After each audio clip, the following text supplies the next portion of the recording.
Imagine being the self-proclaimed Top G, I'm Top G.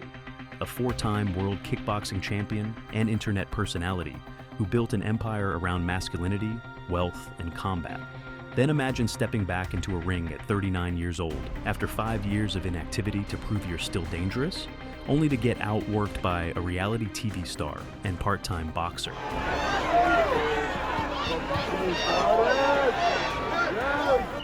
That's exactly what happened to Andrew Tate at Misfits Mania in Dubai on the 20th of December 2025 when he fought Chase DeMoor for the Misfits heavyweight title. What was supposed to be Tate's glorious return became a humiliating fraud check of his fighting credentials.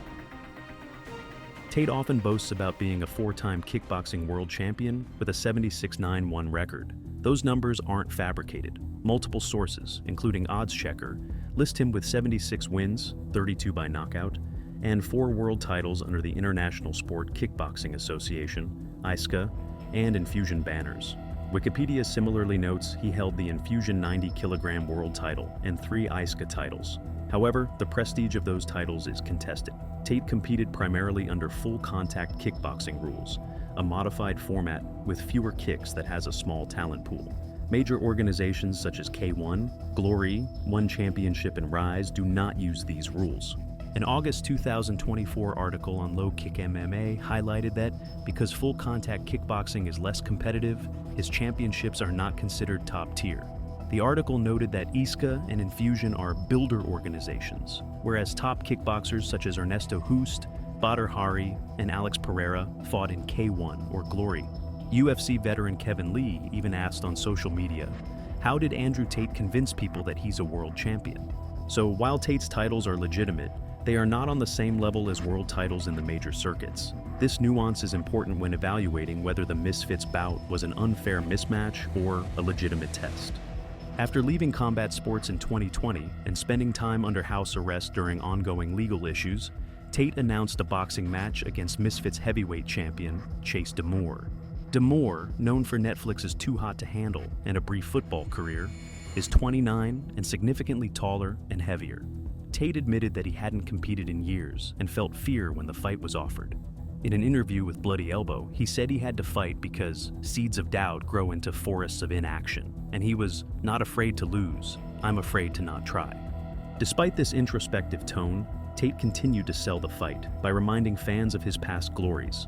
Odds makers still listed him as the favorite because of his world champion status, while critics cautioned that boxing is fundamentally different from kickboxing.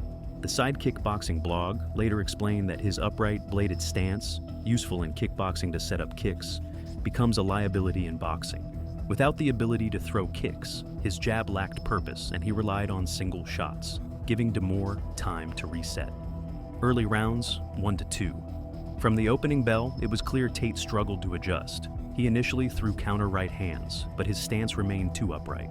A live round by round from Sports Illustrated reported that he looked tired after the second round. Without kicks to control distance, he resorted to leaning back and circling the ring, habits that Sidekick Boxing noted are punished in boxing.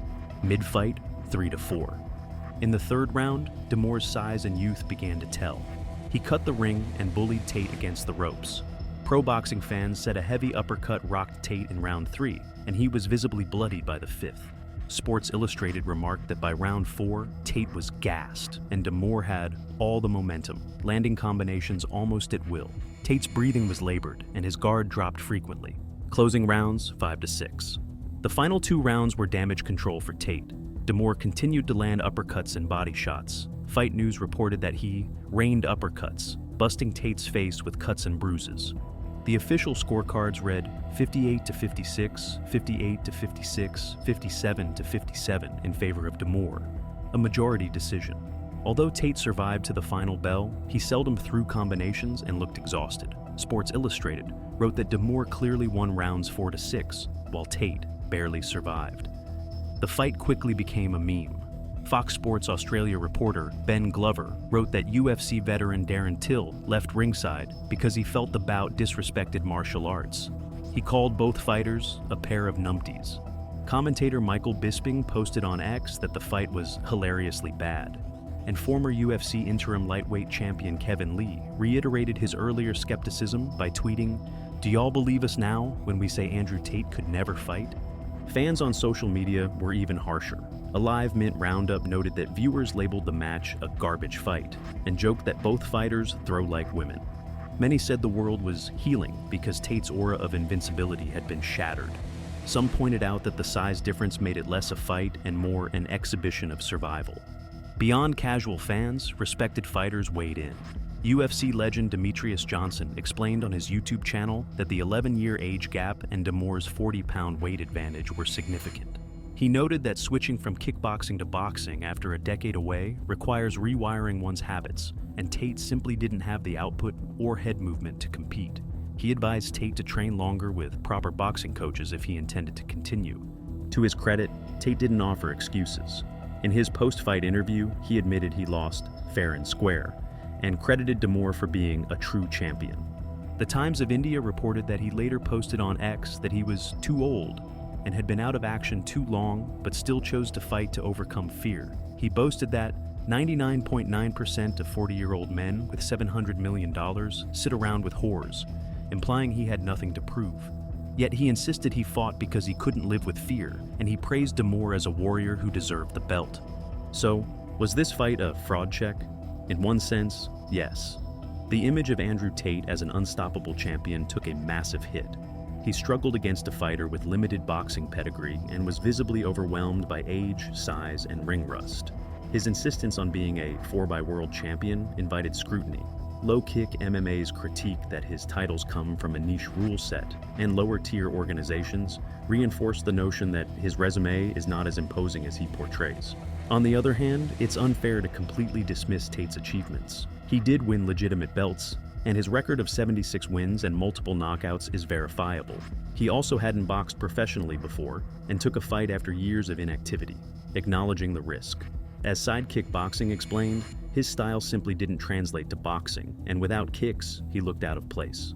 What the fight truly exposed was how combat sports lore can be inflated. Tate built his brand on an exaggerated sense of combat dominance. When he finally faced a public test outside his comfort zone, the result highlighted the gap between perception and reality. Rather than a polished world champion, viewers saw a 39-year-old man with a rigid stance, poor cardio, and minimal boxing experience. That gap is why so many fans called the bout a fraud check.